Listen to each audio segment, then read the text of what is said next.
جان ہے عشق مصطفیٰ روز فزوں کرے خدا، جس کو ہو درد کا مزہ ناز دوا اٹھائے کیوں۔ الحمدللہ رب العالمین والصلاة والسلام علی سید الانبیاء والمرسلین، اما بعد فاعوذ باللہ من الشیطان الرجیم، بسم اللہ الرحمن الرحیم۔ الصلاة والسلام علیک یا رسول اللہ وعلی آلک واصحابک یا حبیب اللہ، الصلاة والسلام علیک یا نبی اللہ وعلی آلک واصحابک یا نور اللہ۔ آئیے درود پاک کی فضیلت کو سنتے ہیں۔ اللہ پاک کے آخری نبی مکی مدنی صلی اللہ تعالی علیہ وآلہ وسلم کا فرمان عالی شان ہے، قیامت کی دہشتوں اور حساب کتاب سے جلدی نجات پانے والا شخص وہ ہوگا جس نے دنیا میں مجھ پر زیادہ درود پاک پڑھے ہوں گے۔ صلو علی الحبیب صلی اللہ تعالی علی محمد صلی اللہ علیہ وسلم، صلاۃ و سلام علیک یا رسول اللہ۔ مدنی چینل کے ناظرین، اعلیٰ حضرت رحمۃ اللہ تعالی علیہ کا ایک شعر ہے، کروں تیرے نام پہ جاں فدا، نہ بس ایک جاں دو جہاں فدا، دو جہاں سے بھی نہیں جی بھرا، کروں کیا کروڑوں جہاں نہیں۔ نبی کریم علیہ الصلوۃ والسلام کی محبت اور پیارے آقا علیہ الصلوۃ والسلام پر اپنا سب کچھ قربان کر دینا، یہ ایمان کی جان ہے۔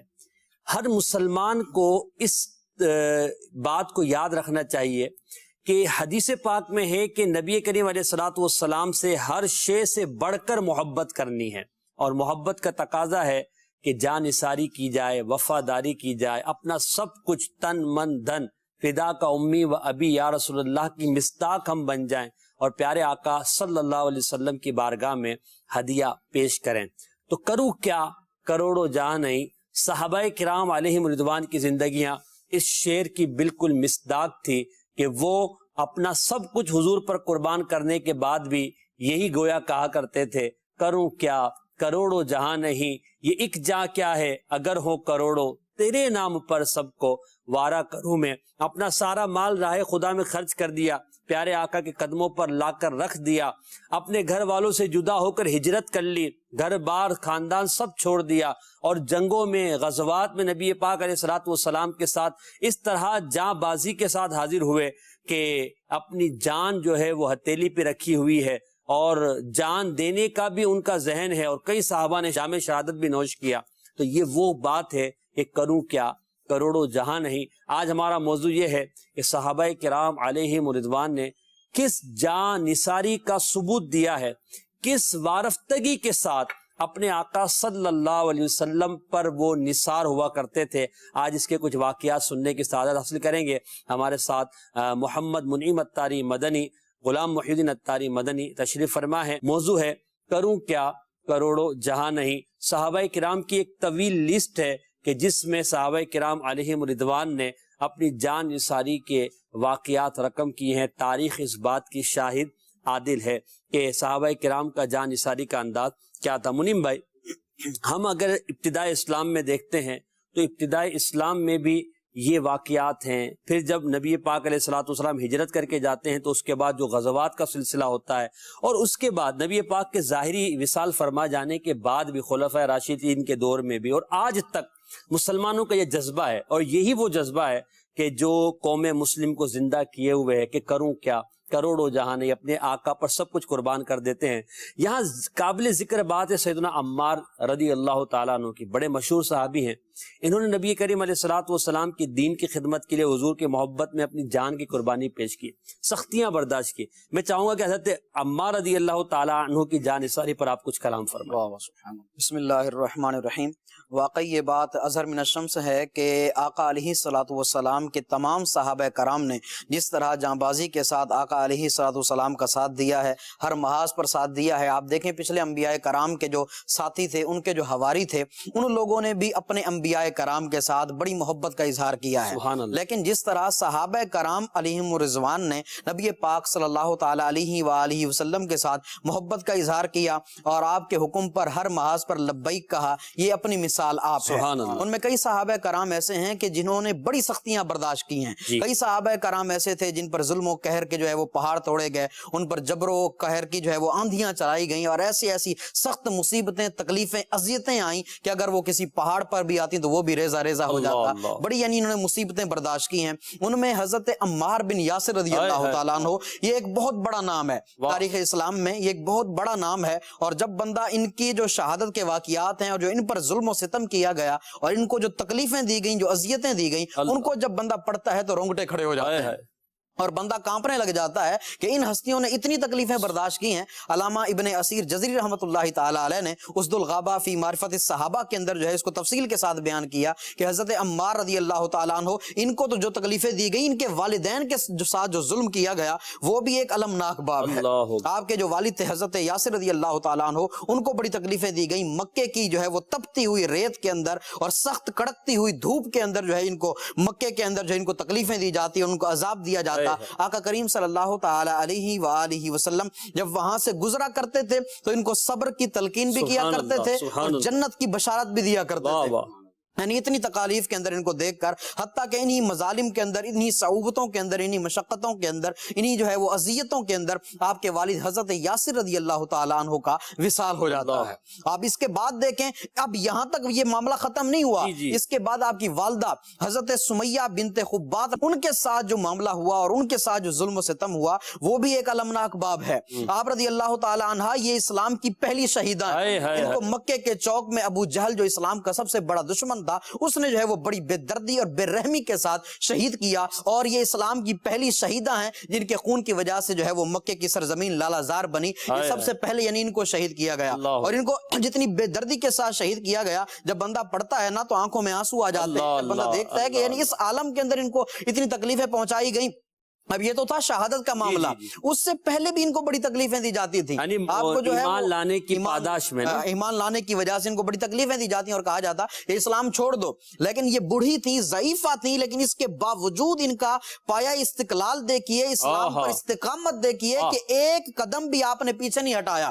آپ کو جو ہے وہ یعنی گرم ریت پر لٹایا جاتا اور آپ کو جو ہے وہ کنکریوں پر ڈال دیا جاتا تھا۔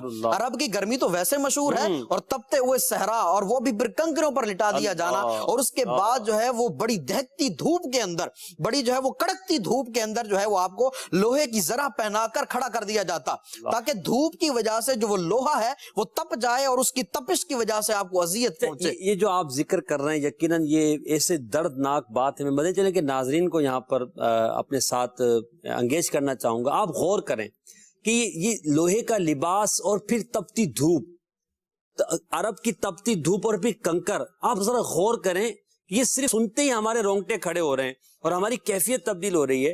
حضرت سمیہ رضی اللہ تعالیٰ عنہ، حضرت یاسر رضی اللہ تعالیٰ عنہ، حضرت عمار رضی اللہ تعالیٰ عنہ، ان کو جو سزائیں دی گئی وہ کس لیے؟ کہ وہ محمد رسول اللہ کا نام لیتے تھے، وہ لا الہ الا اللہ کہا کرتے تھے، وہ اللہ تبارک و تعالیٰ کی توحید کی بات کیا کرتے تھے۔ تو آج ہم یہ سن رہے ہیں، ان کو یہ تکلیفیں اسلام کے لیے دی گئی، اور اسلام آج ہم تک جو ہے بڑی آسانی سے پہنچ گیا اور ہم مسلمان ہیں۔ تو کیا عشق رسول صلی اللہ علیہ وسلم ہمارا اس بات کا بھی تقاضا نہیں کرتا کہ اب ان ہستیوں کو خراج تحسین پیش کریں؟ ان کا جب ذکر کیا جائے تو ہم اپنے اندر بھی کچھ درد محسوس کریں اور اسلام کے لیے کچھ کر گزرنے کا، اسلام کی خدمت کا کچھ کام کرنے کا، دین کی تبلیغ کا کچھ کام کرنے کا ہمارا ذہن بن جائے۔ ہمیں یہ سوچنا چاہیے، سوچ کے ساتھ اگر ہم منیم بھائی کی باتیں سنیں گے تو انشاءاللہ ایمان تازہ ہوگا۔ جی منیم۔ اب حضرت عمار رضی اللہ تعالیٰ عنہ، ان کے والدین کے ساتھ جو کچھ ہوا وہ میں نے بیان کر دیا۔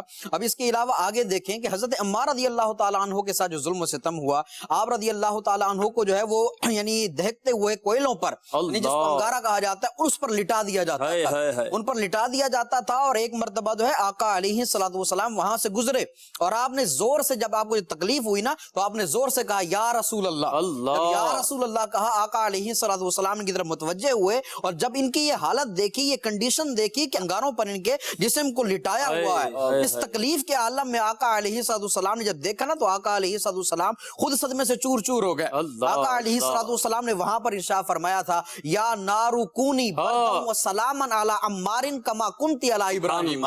فرمایا آگ تو ٹھنڈی ہو جا اور سلامتی والی ہو جا عمار پر, جیسا کہ حضرت ابراہیم علیہ الصلوۃ والسلام پر ہو گئی تھی. تو یہ جو باتیں ہیں حضرت عمار رضی اللہ تعالیٰ عنہ پر جو ظلم کیا گیا, اب یہاں پر یہ غور کیا جا سکتا ہے کہ یہ ظلم کیوں ہوا, یہ کس وجہ سے ہوا, اسلام لانے کی پاداش ہوا. اب یہاں پر مدنی چینل کے ناظرین کے لیے بہت بڑا سبق ہے کہ ان لوگوں نے دین بچانے کے لیے, تاکہ یہ دین بچ جائے, دین دنیا والوں تک پہنچ جائے, دین کی خاطر راہ دین میں اتنی مصیبتیں مشقتیں برداشت کی, اور کس وجہ سے برداشت کی, آقا علیہ السلام کی محبت میں برداشت کی. یعنی آپ یہ غور کریں نا, جب حضور کا وہاں سے گزر ہوا اور اس تکلیف میں دیکھا اور انہوں نے پکارا یا رسول اللہ, پیارے آقا کی رحمت جوش میں آئی اور وہ فرمایا یا نارو کونی بردم و سلام علی عمار. یہ جو فرمایا, اب آپ دیکھیں اس کے یعنی تکلیف ہے, حضور کو پکار رہے ہیں, گویا کہ ان کے اپنے اندر کا درد یہ نہیں تھا کہ آقا یہ ایک جان کیا ہے, اگر ہو کروڑوں تیرے نام پر سب کو وارہ کروں میں. تو یہ ساری چیزیں جو ہے نا ہمیں سمجھا رہی ہے. جیسے بڑی پیاری بات منیم بھائی نے کہی ہے کہ دین بچانے کے لیے, اپنا عقیدہ درست رکھنے کے لیے, اپنے نظریات درست رکھنے کے لیے, اس دین کو رہتی دنیا تک پہنچانے کے لیے, قائم رکھنے کے لیے انہوں نے تکلیفیں برداشت کی. تو کیا آج اسلام کے ماننے والے اپنے اسلام کی دعوت, اپنے دین کی دعوت, نیکی کی دعوت, اس کے اعمال کو اپنا کر اپنے کردار کے ذریعے, اپنی زبان کے ذریعے ہم اس آسانی کے دور میں بھی نہ کریں؟ تو ہمیں اس بات پر سوچنا چاہیے. پھر ایک اور بات غلام محی الدین بھائی, انگاروں پر پیٹ کا رکھ کر اور پھر اس تکلیف کا برداشت کرنا. میں اور آپ غور کریں, بقرہ عید کے دن جب یہ کباب بوٹی سیکے جاتے ہیں تو دور ہوتی ہے کباب بوٹی, مگر وہ بھی چند منٹوں میں سک جاتی ہے. آپ ذرا غور کریں کہ چند منٹوں میں دور رہ کر بوٹیاں سک گئی, تو جس شخص کی پیٹ کو کوئلے کے اوپر رکھ دیا گیا, ارے وہ صحابہ بھی ہیں کہ حضرت خباب رضی اللہ تعالی عنہ کہ جن کی پیٹ کی چربی کے پگھلنے سے آگ کے وہ کوئلے جو وہ بجھ جایا کرتے تھے. اتنی تکلیفیں دی گئی, کس لیے؟ کروں کیا, کروڑوں جہانی آقا آپ کے لیے سب کچھ قربان ہے. انہی میں سیدنا صہیب رضی اللہ تعالیٰ عنہ بھی ہے, غلام محی الدین بھائی, انہوں نے بھی پیارے آقا علیہ الصلوۃ والسلام کی پیارے دین کے لیے, حضور کی محبت میں بڑی تکلیفیں برداشت کی. ان کی جانثاری کے, وفاداری کے کچھ واقعے کو آپ بیان کریں. بسم اللہ الرحمن الرحیم.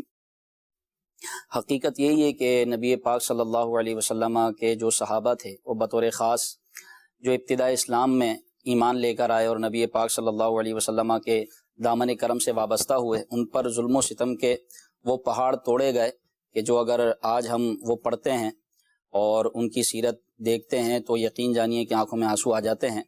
اصل بات دراصل یہ ہے کہ محسن بھائی, اللہ تبارک و تعالیٰ نے ایمان اور عشق رسول صلی اللہ تعالیٰ علیہ وسلم کی وجہ سے ان کے دلوں کو ستھرا بنا دیا, اور حضور کا اور پھر تو ایمان ہے نا, حضور عشق ہی ایمان ہے. اور اس عشق رسول کی برکت سے قرآن پاک نے صحابہ کرام سے اس طرح خطاب کیا, والذین آمنوا اشد حبا للہ, وہ ایمان والے ہیں کہ جو اللہ سے سب سے زیادہ بڑھ کر محبت کرتے ہیں. یہ محبت ان کو ملی کہاں سے؟ در مصطفیٰ سے, دامن مصطفیٰ سے, نبی پاک صلی اللہ علیہ وسلم کی صحبت سے. ایمان ملا ان کے صدقے, جی, قرآن ملا ان کے صدقے.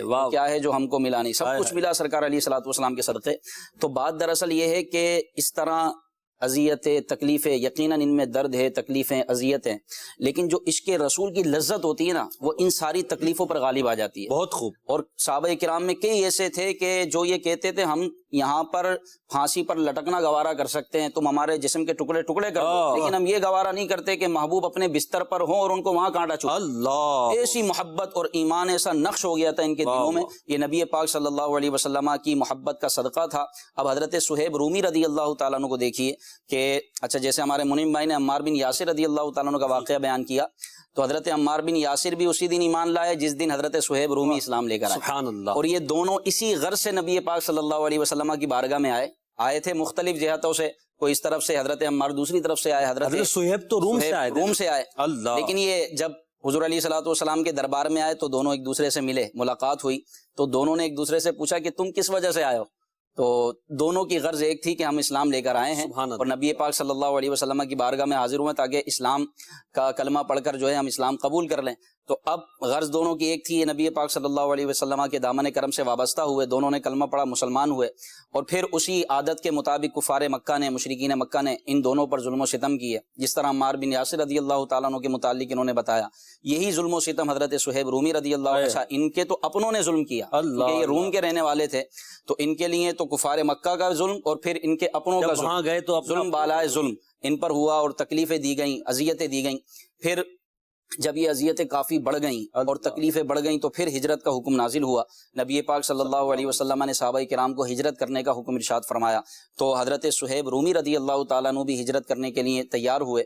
تو آپ جو ہے جب سفر ہجرت پر نکلے اور آپ مدینے کی طرف ہجرت کرنے لگے، تو اب ان کے پیچھے کئی کفار مکہ، مشرکین مکہ اور ان کے قوم کے لوگ آ گئے، ان کو گرفتار کرنے کے لیے، ان کا تعاقب کیا، ان کو پکڑ لیا، گرفتار کرنے کے لیے پہنچ گئے۔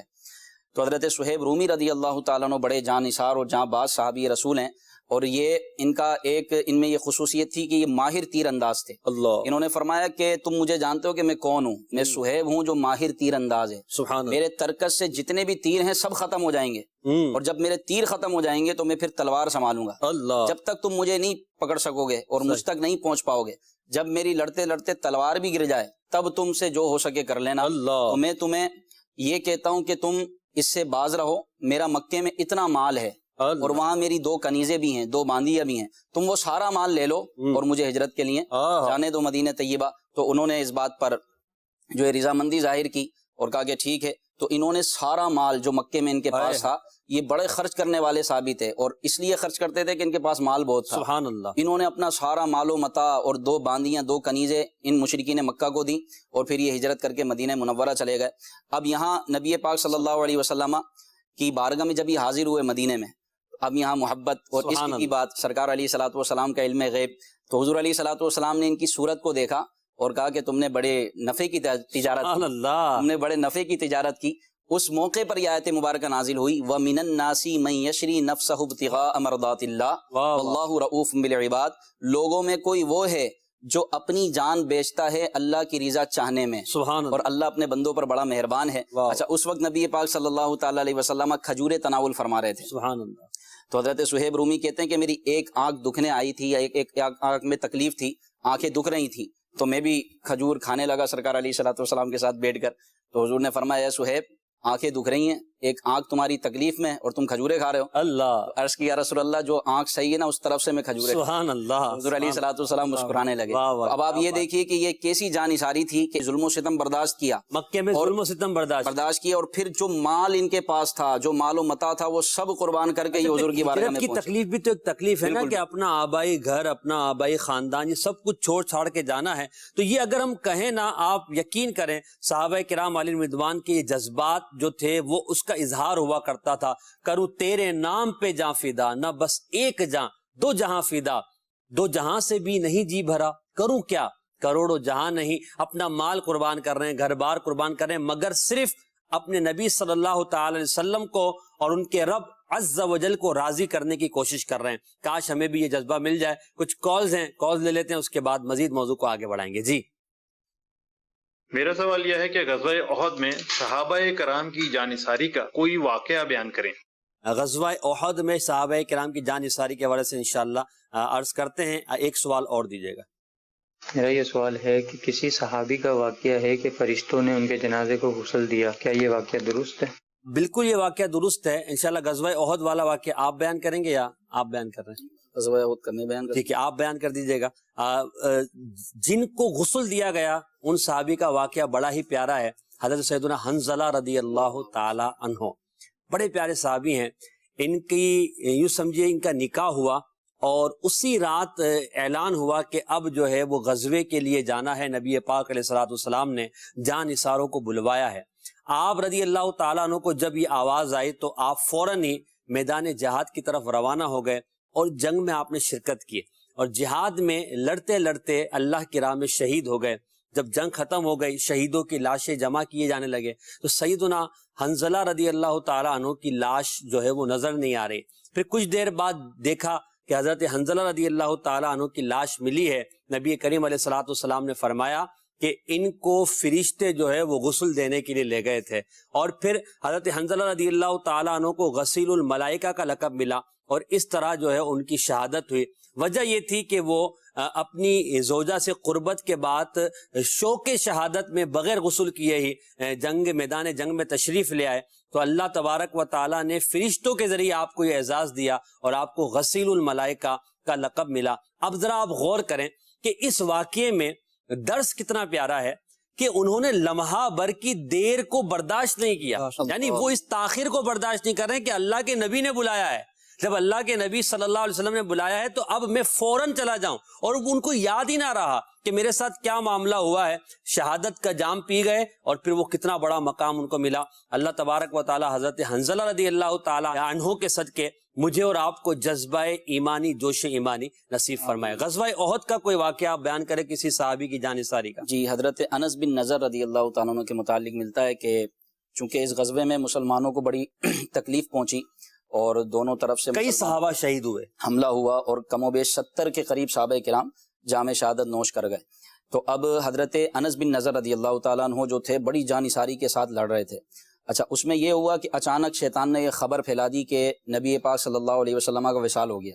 اب جب یہ خبر سنی نا صحابہ کرام نے، تو کسی نے اپنی تلوار چھوڑ دی، کوئی وہیں بیٹھ گیا، کوئی جانے لگے، یعنی یوں سمجھے سب ہوش کھو بیٹھے، حواس کھو بیٹھے، اور دل بیٹھ گئے۔ اب حضور کے بعد ہمیں جی کے کیا کرنا، جب حضور ہی نہ رہے تشریف لے گئے، تو سب نے اپنی تلواریں، ایسے بھی تھے کہ جنہوں نے تلواریں رکھ دی کہ اب ہمیں جینا ہی نہیں ہے۔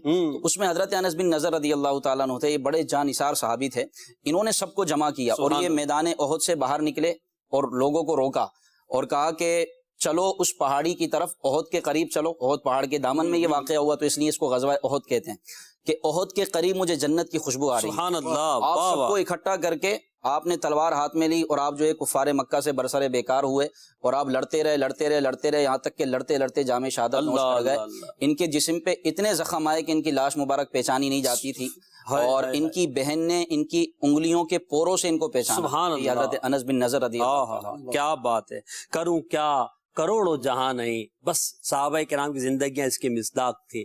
اللہ پاک ان کی تربتوں پہ کروڑا کروڑ رحمتیں نازل فرمائے، ان کے لمحے لمحے درجات بلند ہوتے جائیں۔ اللہ پاک صحابہ کی سچی محبت ہمیں عطا فرمائے۔ ایک کال اور دیجیے گا۔ میرا اس سلسلے میں سوال یہ ہے کہ صحابہ کرام کے اندر اتنا شوق شہادت کیسے بڑھ جاتا ہے جبکہ ان کے پاس ظاہری اسباب کی بھی کمی ہوتی ہے؟ ظاہری اسباب کی کمی ہوتی ہے، اس کے باوجود ان کے اندر شوق شہادت کیسے بڑھ جاتا ہے؟ اصل میں بات یہ ہے کہ ان کے نظر میں، ان کے ذہنوں میں صرف اللہ و رسول کی رضا ہوا کرتی تھی۔ وہ ظاہری اسباب پر، اونٹوں پر، گھوڑوں پر ان کا تکیہ نہیں تھا۔ وہ یہ دیکھتے تھے کہ ہم کس کے لیے کر رہے ہیں، اللہ کے لیے۔ کس کے لیے کر رہے ہیں؟ اس کے نبی کے لیے۔ کیوں کر رہے ہیں؟ دین کی اشاعت کے لیے، دین کی بقا کے لیے۔ بس وہ اس جذبے کے سے سرشار ہوا کرتے تھے، اور اس شوق شہادت میں وہ آگے بڑھ جایا کرتے تھے۔ اللہ تبارک و تعالیٰ پھر ان کی مدد بھی فرمایا کرتا تھا، جو کہ شہادت ایک اپنی جگہ ہے۔ کئی صحابہ شہید ہوئے، کئی جو ہے وہ کئی جنگوں میں شریک ہوئے مگر انہیں شہادت نصیب نہ ہوئی، بعد میں شہید ہوئے۔ اور کئی صحابہ ہوئے جن کو شہادت جنگوں میں نصیب نہ ہوئی، وہ اپنی طبعی جو زندگی گزارتے گئے اور پھر ان کی ظاہری وفات ہوئی، مگر ان کے دلوں میں جان نثاری تھی، جذبہ تھا، وفاداری تھی۔ وہ شوق شہادت اپنے اندر رکھتے تھے، وہ اپنے آقا علیہ الصلوۃ والسلام پر سب کچھ قربان کرنا چاہتے تھے، اور انہوں نے اپنی زندگیوں میں اس کی مثالیں قائم کی۔ انہی میں منیم بھائی حضرت خباب رضی اللہ عنہ بڑے ہی یعنی جلیل القدر صحابی ہیں۔ شروع میں نے ان کا ذکر بھی کیا۔ ان کو بھی اسلام کی پاداش میں، اسلام لانے کی وجہ سے، نبی پاک کی محبت کی وجہ سے بہت تکلیفیں دی گئی۔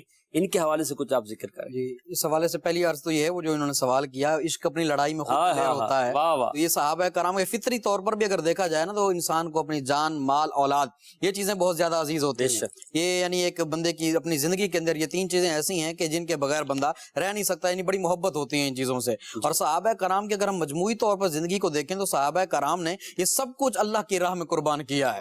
جان کی باری باری آئی ہے تو ایک قدم پیچھے نہیں ہٹے، اگر اولاد کے حوالے سے کوئی معاملہ آیا ہے وہاں پر بھی ایک قدم پیچھے نہیں ہٹے، اور جب مال کی باری آئی ہے تو جس کے پاس جتنا مال تھا اس نے اپنے اعتبار سے وہ سارا مال آقا علیہ السلام کی راہ میں جو ہے آقا علیہ السلام کے قدموں پہ نچھاور کیا ہے۔ اب اگر بات کریں حضرت خباب رضی اللہ تعالیٰ عنہ کے، یہ بھی انہی صحابہ کرام میں سے ہیں کہ یعنی جو اولین میں یعنی اسلام لے آئے تھے، شروع کے اندر اسلام لے آئے تھے اور ان کو بڑی تکلیفیں دی گئی تھیں۔ حضرت خباب رضی اللہ تعالیٰ عنہ ان کے حوالے سے یہ آتا ہے کہ ان کو کفار مکہ نے بڑی اذیتیں پہنچائیں، بڑی تکلیفیں پہنچائیں۔ ایک بار نا ان کی تھوڑی قمیض ہٹی ہوئی تھی تو حضرت عمر رضی اللہ تعالیٰ نے دیکھا کہ ان کی پیٹھ پر سفید یعنی زخموں کے اتنے نشان ہیں، آپ دیکھ کر حیران رہ گئے اور حضرت خباب سے پوچھا کہ تمہاری پیٹھ پر اتنے سارے نشان کیسے ہیں، زخموں کے نشان یہ کہاں سے آئے؟ تو حضرت خباب کہنے لگے اے عمر تم نہیں جانتے، تم تو اس وقت اسلام نہیں لائے تھے جب ہم آقا علیہ السلام کی محبت کا چراغ جلا کر خود کو جو ہے وہ روشن ہوئے اور آقا علیہ السلام پر ایمان لے آئے، اس وقت جو ہے کفار مکہ نے مجھ پر جو ظلم و ستم کیا یہ اس کی نشانیاں ہیں۔ کہا کہ جو انگارے تھے، دہکتے ہوئے انگارے آگ کے، ان پر مجھے لٹا دیا جاتا تھا اور میری پیٹھ کے بل مجھے وہاں پر لٹایا گیا اور میری پیٹھ سے اتنی چربی پگھلی کہ اس کی وجہ سے وہ کوئلے بجھ گئے، وہ کوئلے بجھ گئے۔ حضرت عمر رضی اللہ تعالیٰ عنہ یہ سن کر رونے لگے، آپ زندہ ہو گئے، کہا کہ اتنی تکلیفیں آپ کو دی گئیں۔ اور اس کے بعد حضرت خباب رضی اللہ تعالیٰ عنہ نے ارشاد فرمایا، کہا جب مجھے اتنی تکلیفیں دی گئی میں گھنٹوں بے ہوش رہا، میں گھنٹوں بے ہوش رہا، لیکن جب مجھے ہوش آیا تو اللہ کی عزت کی قسم میری زبان پر ایک ہی جملہ تھا، لا الہ الا اللہ محمد سبحان اللہ سبحان اللہ۔ یہ سارا معاملہ سن کر حضرت عمر مزید آپ دیدہ ہو گئے اور جب یہ معاملہ سنا تو اس کے بعد کہنے لگا اے خباب ذرا اپنی پیٹھ سے قمیض ہٹائیے، میں آپ کی اس مقدس منور پیٹھ کی زیارت کرنا چاہتا ہوں کہ جس کو آقا علیہ السلام کی محبت میں، محبت رسول میں، عشق رسول میں جلایا گیا۔ حضرت عمر رضی اللہ تعالیٰ عنہ نے اپنے اس قول سے دنیا والوں کو بھی سبق دیا، کہا کہ جو پیٹھ آقا علیہ السلام کی محبت میں جلی ہے اس کی آپ نے زیارت کی۔ اور چومنے لگے، غور کریں یہاں پر کہ انہوں نے اس طرح مصیبتیں بھی برداشت کی، مشقتیں بھی برداشت کی اور اس کے بعد یہ فخریہ بیان کیا کرتے تھے، یعنی ہمیں جو تکلیفیں پہنچی ہیں ہمیں اس کی کوئی تکلیف نہیں ہے، اب یہ تکلیف الگ ہے لیکن جو اس کی خوشی تھی نا کہ یہ کس وجہ سے آئی ہیں، یا آقا علیہ السلام کی محبت میں آئی ہیں، وہ اس تکلیف سے زیادہ تھی۔ آپ دیکھیں جس طرح ان کا حضرت حنظلہ رضی اللہ تعالیٰ عنہ کا واقعہ بیان ہوا، آقا علیہ السلام نے ان کو خود دیکھا تھا کہ فرشتوں نے ان کو ایک نورانی تخت پر لٹا کر ان کو آب رحمت سے غسل دیا تھا۔ اب ان کی قوم کے لوگ جو تھے، ان کی قوم کے لوگ فخر کیا کرتے تھے کہ غسیل الملائکہ حضرت حنظلہ کون ہے؟ وہ ہمارے قبیلے سے ہیں، ان کو غسل بھی فرشتوں نے دیا۔ آج فخر تو کسی اور موضوع پہ کیا جاتا ہے، صحابہ کے فخر کرنے کا انداز ہی نرالا تھا، وہ تو بس وہ فدا کا امی و ابی کا جو نعرہ تھا نا، انہوں نے اس کو اپنی یعنی اس کی حقیقی تصویر وہ تھے صحابہ کرام علیہ رضوان کہ وہ سب کچھ قربان کر دیا کرتے تھے، جیسے کہا ہے کہ اپنی اولاد، اپنی مال، اپنی جان سب کچھ قربان کر دیتے تھے، اور اس پر بھی ان کو بس نہیں تھا، کروں کیا، کروڑوں جہاں نہیں کہ اگر اور جانیں مل جائے، اور جانیں مل جائیں تو وہ بھی قربان کر دی جائے، اور اگر ہمارے پاس مال ہوتا تو وہ بھی خرچ کر دیتے اللہ کے نبی صلی اللہ علیہ وسلم کے قدموں پر۔ آپ کچھ فرمائیں۔ یہ عرض کر رہا ہوں، جیسے دیکھیں غزوہ بدر میں شریک ہونے والے صحابہ، یہ وہ مارکا تھا جو حق اور باطل کا سب سے پہلا مارکا، اسلام اور کفر کے درمیان سب سے پہلی جنگ تھی، تو جو صحابہ کرام اس میں شریک ہوئے ان کا اپنا ایک مقام تھا، وہ بدری صحابہ، اور بدری صحابہ یہ دیگر عام صحابہ کرام کے مقابلے میں فضیلت والے تھے، یہ ہر مشورے میں شریک ہوتے، بلکہ فاروق اعظم بدری صحابہ کو جمع کیا کرتے تھے اور ان سے مشورہ ارشاد فرمایا کرتے تھے، مشورہ لیتے تھے، تو ان کا مقام تھا۔ وجہ یہ کہ انہوں نے سب سے پہلے اسلام کے لیے، دین کے لیے، رسول اللہ کی محبت میں اپنی جانیں پیش کی اور یہ نکلے۔ اور بات دراصل یہ کہ جیسے سوال ہوا نا کہ یہ شہادت اتنی مطلوب کیوں ہوتی ہے، اتنی محبوب کیوں ہوتی ہے، یہ تو مرد مومن کی ہے مطلوب شہادت، کہ شہادت ہی مرد مومن، شہادت ہی اصل زندگی ہے۔ اور پھر کیوں نہ ہو، کیونکہ اللہ اور اس کے رسول نے حکم دیا نا، اللہ اور اس کے رسول نے لڑنے کا، نکلنے کا اور اسلام کے کلمے کو بلند کرنے کا حکم دیا، تو صحابہ کرام تو وہ تھے جو اللہ اور اس کے رسول کے احکامات پر، ان کے فرامین پر عمل کرنے کے لیے ہر وقت تیار رہتے تھے۔ تو اس لیے آپ دیکھیں کہ جیسے آپ نے فرمایا کہ ان کا جو بھروسہ ہوتا تھا وہ اللہ اور اس کے رسول کی ذات پر۔ اب غزوہ بدر میں نہ زیادہ تلواریں ہیں، نہ زیادہ نیزے ہیں، کسی کے ہاتھ میں ڈنڈے ہیں، اور ایسی نکل گئے اس پر کوئی پیادہ ہے سپر پاور کے مقابلے میں صرف 313، اور ہاتھوں میں ڈنڈے ہیں، اور بعض پیادہ ہیں اور بعض پیدل ہیں، بعض کے ہاتھوں میں کچھ بھی نہیں ہے۔ تو کسی نے، یہودی نے کہا کہ تم ایسے ہی جا رہے ہو اور کس کے مقابلے میں جا رہے ہو، یہ سوچو تو صحیح۔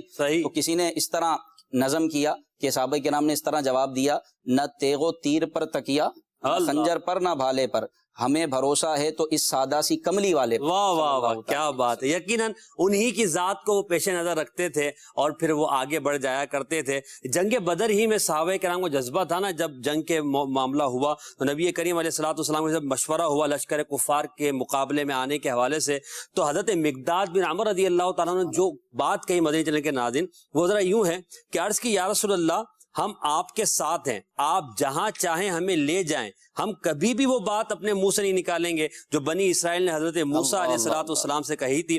قسم اس ذات کی جس نے آپ کو حق کے ساتھ بھیجا ہے، ہم آپ کے ساتھ جائیں گے اور جہاں آپ جائیں گے آپ کے ساتھ مل کر مردانہ وار لڑیں گے اور آپ کے قدموں پر اپنی جان نثار کر دیں گے. یہ صحابہ کا جذبہ تھا اور انہوں نے یہ کر دکھایا ہے. بدر کا میدان ہو، احد کا میدان ہو، یا کہ جنگ خندق کا میدان ہو، کوئی واقعہ ہو، صحابہ کرام کی جان نثاری با کمال تھی. اللہ پاک ان صحابہ کے درجات کو مزید بلند فرمائے. کچھ کالز دیجیے گا. محمد ارسلان اتاری مدینہ الاولیاء ملتان شریف سے بات کر رہا ہوں. سلسلہ عشق رسول صلی اللہ تعالی علیہ وآلہ وسلم کے رنگ میں محسن بھائی کی آمد. مرحبا. محسن بھائی یہ ارشاد فرمائے کروڑوں کیا کروڑوں جہاں نہیں، اس کا کیا مطلب ہے؟ اس بارے میں کچھ رہنمائی فرما دے. اس کا مطلب پورا ہمارا سلسلہ ہے جو ہم نے بیان کیا ہے، کروں کیا کروڑوں جہاں، یعنی یہ ایک جذبات ہے. اعلیٰ حضرت رحمۃ اللہ تعالیٰ علیہ نے عشق رسول کے جذبات کو قلم بند کیا ہے کہ اگر میرے پاس کروڑوں جانے کروڑوں جہاں بھی ہوں تو وہ بھی نبی پاک صلی اللہ تعالی علیہ وآلہ وسلم کے لیے قربان کر دوں، اس پر بھی بس نہیں ہے. یعنی یہ وہ جذبات ہیں جو ایک مومن کے ہونے چاہیے، ایک مسلمان کے ہونے چاہیے، کہ وہ بہت کچھ کرنے کے بعد بھی کہے کہ میں نے تو کچھ بھی نہیں کیا. میں نے کیا کیا؟ نبی کریم علیہ الصلوۃ والسلام کی محبت میں، حضور صلی اللہ تعالی وسلم کے عشق میں، صحابہ کرام و اہل بیت اطہار کی محبت میں وہ اپنا مال قربان کرے، اپنے رائے خدا عز و جل میں سفر کرے، لوگوں کی مدد کرے، اسلام کی تبلیغ کرے، اور پھر یہ کہے کروں کیا کروڑوں جہاں نہیں. یعنی میرے پاس اور بھی بہت کچھ ہوتا تو میں وہ راہ خدا میں خرچ کر دیتا، حضور کے دین کے لیے خرچ کر دیتا. ان جذبات کی ترجمانی کی گئی ہے. بس ہمیں سوچنا چاہیے کہ کیا واقعی ہمارے جذبات بھی ایسے ہیں کہ ہم سب کچھ قربان کر دینے کا جذبہ رکھتے ہیں محبت رسول میں. تو اگر ہے تو پھر اپنے آپ پر بھی غور کرے کہ میری اپنی کیفیت کیا ہے. کیا میں واقعی سنتوں کا عامل ہوں؟ کیا میں احکام شرعیہ کا پابند ہوں؟ کیا میں نمازوں کا پابند ہوں؟ کیا مجھے صحیح قرآن پڑھنے آتا ہے؟ کیا مجھے نبی کریم علیہ الصلوۃ والسلام کی زندگی کے وہ روشن لمحات یاد ہیں کہ کس طرح پیارے آقا علیہ الصلوۃ والسلام زندگی آپ نے گزاری ہے؟ اسوہ حسنہ پر عمل کا کیا میرا جذبہ ہے؟ تو پھر اگر نہیں ہے تو اس کو بڑھائیں اور ساتھ ساتھ یہ بھی کہتے جائیں کروں کیا کروڑوں جہاں نہیں. اگلی کال. ماشاءاللہ بہت ہی پیارا سلسلہ چل رہا ہے عشق رسول. میرا سوال یہ ہے کہ عاجزی کسے کہتے ہیں؟ جواب ارشاد فرما دیجئے. جزاک اللہ خیرہ. آمین ویاکم. جی منیم بھائی، عاجزی کسے کہتے ہیں؟ عاجزی کا مطلب یہ جھکنا ہوتا ہے، یعنی بندے کے اندر کوئی تکبر والی بات نہ ہو، بڑائی والی بات نہ ہو. یعنی اللہ تبارک و تعالیٰ نے مال دیا ہے، پیسہ دیا ہے، یا علم دیا ہے، یا کوئی بھی اللہ نے نعمت سے نوازا ہے تو بندہ اس پہ اترائے نہیں، بلکہ عاجزی ہونی چاہیے، جھکاؤ ہونا چاہیے کہ اس میں میرا کوئی کمال نہیں ہے، یہ میرے رب کا فضل و کرم ہے. ماشاءاللہ بہت خوب. اگلی کال. میرا نام امان اتاری ہے. عشق رسول کے رنگ سلسلہ مجھے بہت اچھا لگتا ہے. محسن بھائی، میں آج آپ کو یہ شعر سناؤں گا. کروں تیرے نام پہ جان فدا، نہ بس ایک جان دو جہاں فدا، دو جہاں سے بھی نہیں جی بھرا، کروں کیا کروڑوں جہاں نہیں. جزاک اللہ خیرہ. آمین آمین. جزاک اللہ. اللہ کرے کہ ہم اس کے مستاق بن جائیں.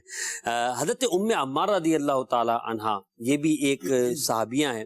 ان کا نبی کریم علیہ الصلوۃ والسلام سے محبت کا تعلق، عشق و محبت کا انداز، اس پر آپ کو ذکر فرمائیں. حضرت ام عمارہ رضی اللہ تعالیٰ عنہ، ان کی عشق و محبت اور عقیدت کا جو والہانہ انداز ہے وہ اپنی مثال آپ ہے. کئی واقعات ملتے ہیں. ایک مشہور واقعہ ان کا یہی ہے کہ جنگ احد کے اندر یہ اپنے شوہر کے ساتھ آئی تھی، حضرت زید بن عاصم رضی اللہ تعالیٰ عنہ، اور ساتھ میں ان کے دو بیٹے بھی تھے، حضرت عمارہ اور حضرت عبداللہ رضی اللہ تعالیٰ عنہما، دو بیٹے بھی تھے. جب یہ آئیں تو اس وقت آقا علیہ الصلوۃ والسلام پر یہ کفار جو ہے وہ حملہ کرنے والے تھے.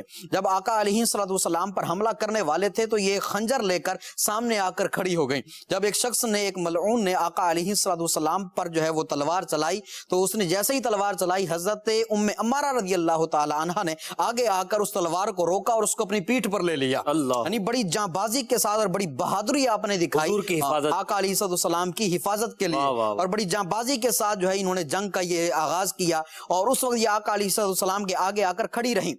اس کے بعد ان کے بیٹے بیان کرتے ہیں اور اس شخص کو آپ نے زوردار مارا بھی تھا کہ جس شخص نے آقا علیہ السلام پر، جس ملعون شخص نے آقا علیہ السلام پر تلوار چلائی تھی، آپ نے اس کو زوردار تلوار ماری. یعنی اگر ان کو ہم یہ غور کریں کہ ان کا یہ عمل کیوں تھا، نبی پاک علیہ السلام کی محبت کی وجہ سے تھا نا، کہ حضور کی محبت کی وجہ سے انہوں نے یہ نہیں دیکھا کہ میں ایک صنف نازک ہوں، میرا یہ کام نہیں ہے، مگر وہ محبت رسول میں وارفتہ تھی، وہ آگے بڑھ گئی اور انہوں نے اپنا سا کام کر دیا. میں اور آپ ہم غور کریں، مدینہ چینل کے ناظرین غور کریں کہ اللہ نے ہمیں طاقت دی ہے، ہمیں عزت دی، ہمیں شہرت دی ہے.